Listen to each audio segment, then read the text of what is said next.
Alam mo ba na ang pinakamahalaga at pinakamakabuluhang dokumento ng himagsikang Pilipino ay isinulat ng isang 20 taong gulang na estudyante, si Emilio Jacinto.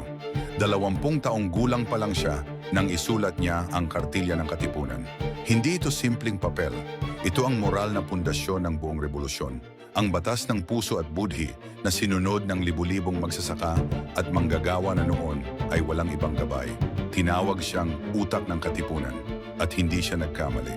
Sa edad na karamihan sa atin ay nag-aalala pa lang sa mga pagsusulit, siya ay nagbibigay ng direksyon sa isang buong bansa. Namatay siya sa edad na 23, hindi sa labanan, sa sakit habang nakikipaglaban pa rin sa bundok. At ngayon, halos nakalimutan na siya ng bansang kanyang pinagsilbihan.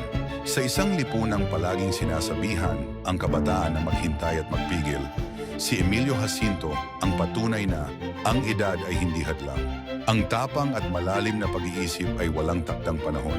Huwag hayaang makalimutan natin siya.